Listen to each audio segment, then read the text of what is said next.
guys, I'm gonna start with a warning that I have a batch of cookies in the oven and the timer is gonna go off here in a couple minutes, so I'm gonna have to pause and come back.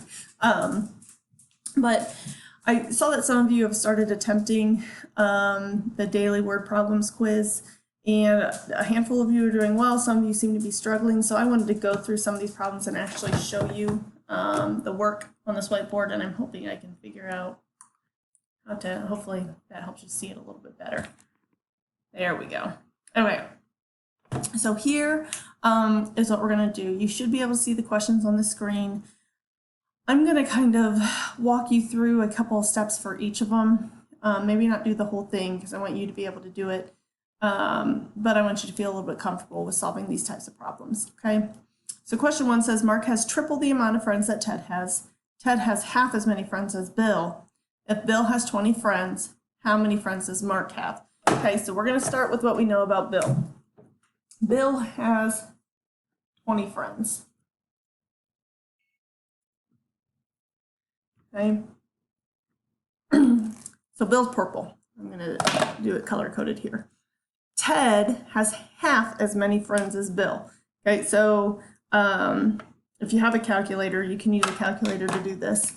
But half of 20, if you do 20 divided by 2, you get 10. Okay, so Ted, who I'm going to do in orange, has 10 friends.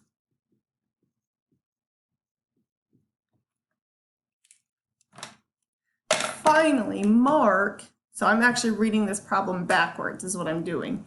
Mark has triple the amount of friends that Ted had.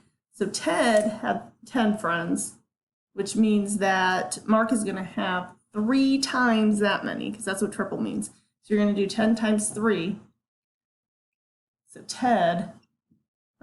Mark has 30 friends. And there is my cookie timer. So give me 1 second here, and we'll start back up. Okay, I'm sorry about that. So we now know how many friends Bill has, how many friends Ted has, and how many friends Mark has. Question 1 says, how many friends does Mark have? So we know the answer. So in that first box, you would type 30. Okay. Now question 2, we actually don't have to do any more real figuring. We're just going to use these numbers to find our final answer. So question 2 says, Mark, it gives you the same initial information. Mark has triple the amount of friends that Ted has. Ted has half as many friends as Bill. If Bill has 20 friends, so that's all exactly the same. But the next part says, how many friends do all 3 boys have together? So you're going to take this number plus this number plus this number, okay? And that will give you your final answer for number 2. So number 3, I'm not going to give you the answer to this one, but it says deposit means you add money to your account. So I just want you to think in terms of, if you ever go to the bank, if you are depositing, let's say a check or some cash, are you adding that money to your account or are you taking it away? Okay, and there's going to be another question that asks something similar that you'll see here in a couple of minutes. But those are ones, if you take this one time and you miss that question, it should be fairly obvious what the correct answer is going to be, so just remember what answer you put down. So question number 4, I didn't grab an eraser, give me 1 second. Sorry, question number 4 says you bought a t-shirt at Target for $11.79 and a bag of chips for $1.39. So you bought 2 things and wants to know how much you spent total. So if we're looking at total, I'm going to use green since we're talking about money. $11.79 and $1.39, right? Okay. So how much total did you spend? And we need to think about what that word total means.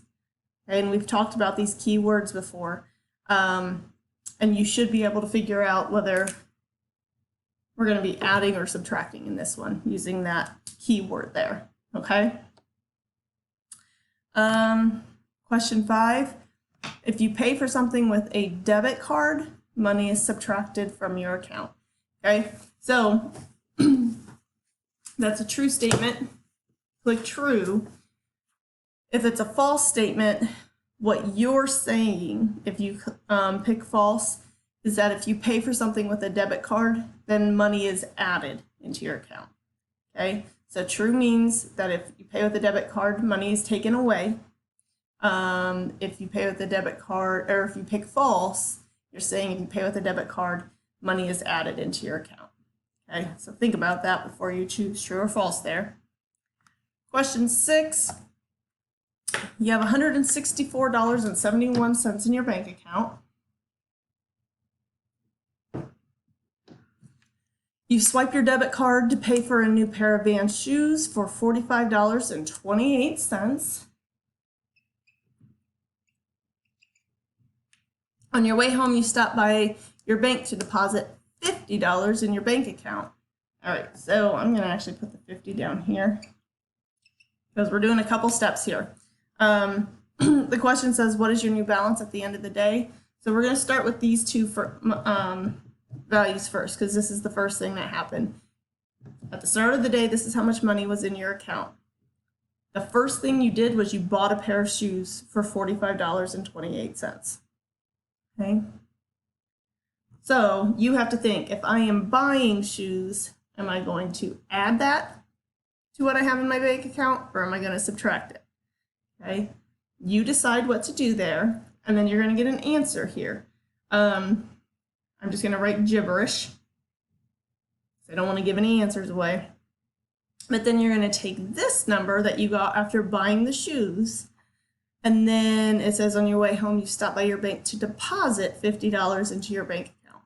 Okay, so you're going to take this new number that you got here, and then either add or subtract this 50 based off of what deposit means.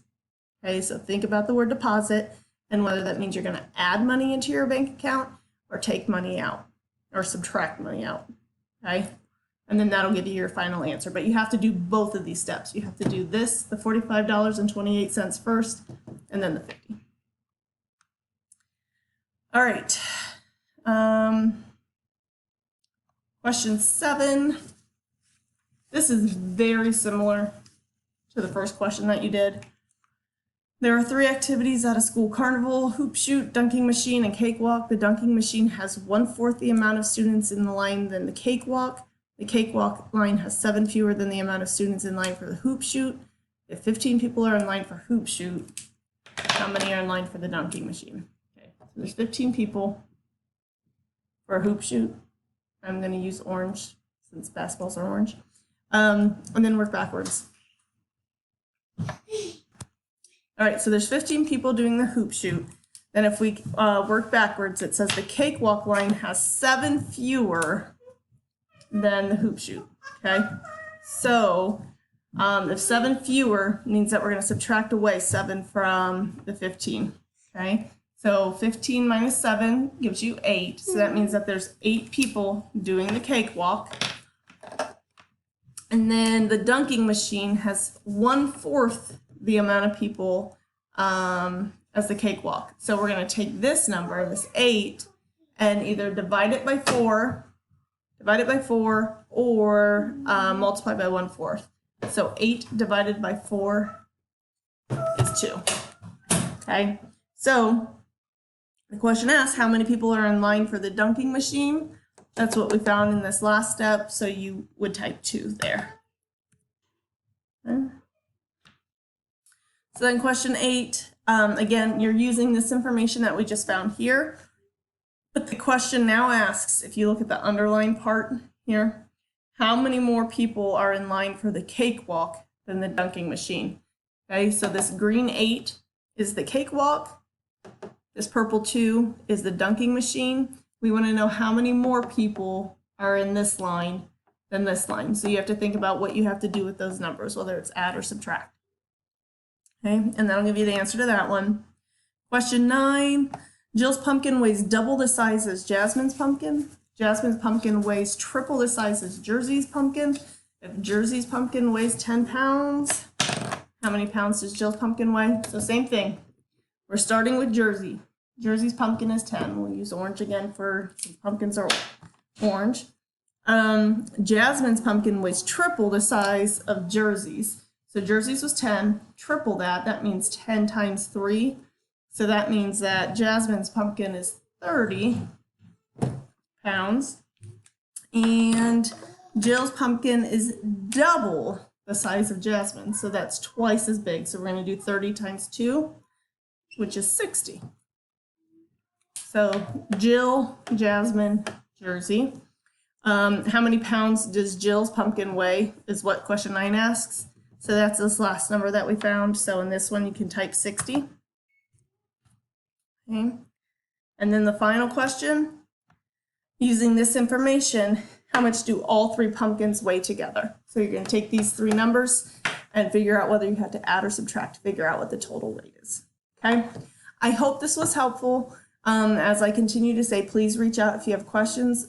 Please sign up for the remind that I sent you a Canvas message about, just because I think that'll help you reach out to me and help you get to me quicker, because I always have my phone on me and it comes through on my phone. Okay.